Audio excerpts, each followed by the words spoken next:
तर अंगणवाडी सेविका आणि मदतनीस यांच्यासाठी आनंदाची अपडेट आहे. ज्या निधी वाटपाची अंगणवाडी ताईंना प्रतीक्षा होती ती आता लवकरच संपणार. पहा, निधी वितरणाबाबतचा महत्त्वपूर्ण असा GR निर्गमित झालेला आहे. मार्च 2026 मानधन व प्रोत्साहन भत्ता GR या ठिकाणी या व्हिडिओच्या माध्यमातून आपण जाणून घेत आहोत. तत्पूर्वी तुम्ही जर आपल्या कोकणचे गजाली या चॅनलवरती नवीन असाल तर आपल्या या चॅनलला लगेचच लाईक आणि सबस्क्राईब करायला विसरू नका. चला तर मग वेळ वाया न घालवता अंगणवाडी सेविका आणि मदतनीस यांच्यासाठी मार्च 2026 मानधन आणि प्रोत्साहन भत्ता संपूर्ण माहितीचा GR काय आहे ते या ठिकाणी आपण जाणून घेऊया. बघा, या ठिकाणी GR पाहू शकता. तुमच्यासमोर GR आहे. अंगणवाडी सेविका व अंगणवाडी मदतनीस यांचे मानधन व प्रोत्साहन भत्ता अदा करण्याकरिता निधी वितरित करण्याबाबत महाराष्ट्र शासन महिला व बाल विकास विभाग शासन निर्णय पाहू शकता. दिनांक 7 एप्रिल 2026 रोजी निर्गमित झालेला हा GR आहे.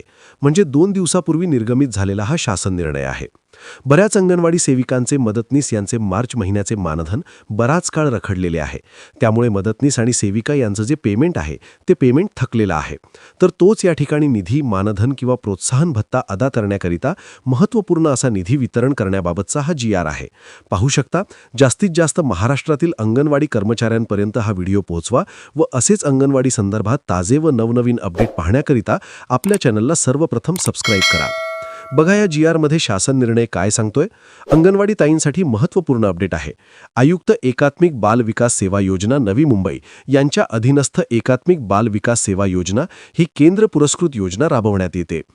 दुसरा आहे, सदर शासन निर्णयान्वये अंगणवाडी सेविका व अंगणवाडी मदतनीस यांचे माहे मार्च 2026 या महिन्याचे मानधन व प्रोत्साहन भत्ता अदा करण्याकरिता खालील विवरणपत्रातील रकाना क्रमांक 1 मधील प्रधान लेखा शीर्ष उपशीर्ष उद्दिष्टांमध्ये रकाना क्रमांक 2 मध्ये नमूद विद्यमान तरतुदीमधून रकाना क्रमांक 3 मध्ये दर्शवल्यानुसार एकूण रुपये 174.00 कोटी एवढा अतिरिक्त राज्य हिश्श्याचा आवश्यक निधी आयुक्त एकात्मिक बालविकास सेवा योजना यांना वितरित व खर्च करण्यास शासन मान्यता देण्यात येत आहे.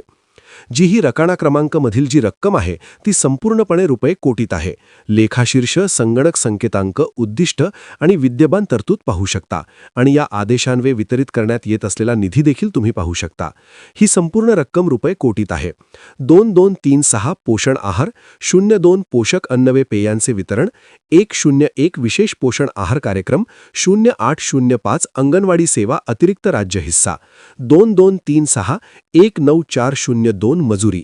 विद्यमान तरतूद जी आहे सन 2025-26 साठी 1021.00 एवढी विद्यमान तरतूद.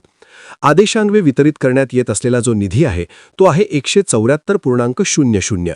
पाहू शकता. आयुक्त एकात्मिक बालविकास सेवा योजना नवी मुंबई यांनी वित्त विभागाने वेळोवेळी दिलेल्या सूचना विचारात घेऊन या ठिकाणी 174 कोटी निधी मंजूर करण्यात आलेला आहे. हे विचारात घेऊन सदर निधी विहित पद्धतीने उपयोजनात कार्यवाही पूर्ण करावी. सदर शासन निर्णय वित्त विभागाने अर्थसंकल्पीय वितरण प्रणालीवर म्हणजे उपलब्ध करून दिलेल्या तरतुदीनुसार निर्गमित करण्यात येत आहे.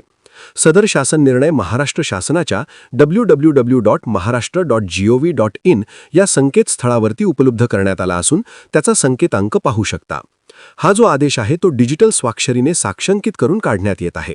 महाराष्ट्राचे राज्यपाल यांच्या आदेशानुसार विरा ठाकूर सहसचिव महाराष्ट्र शासन. प्रति देखील तुम्ही पाहू शकता. बघा, एकूणच अशा पद्धतीने अंगणवाडी सेविका व अंगणवाडी मदतनीस यांचे मानधन व प्रोत्साहन भत्ता अदा करण्याकरिता निधी वितरित करण्याबाबतचा महत्त्वपूर्ण असा GR दिनांक 7 एप्रिल 2026 रोजी निर्गमित झालेला आहे. आता हा निधी नेमका कोणत्या दिवशी वितरित होईल याबद्दलची पुढील अपडेट पाहण्याकरिता आपल्या चॅनलला सबस्क्राईब करून बेल आयकॉन प्रेस करा. धन्यवाद.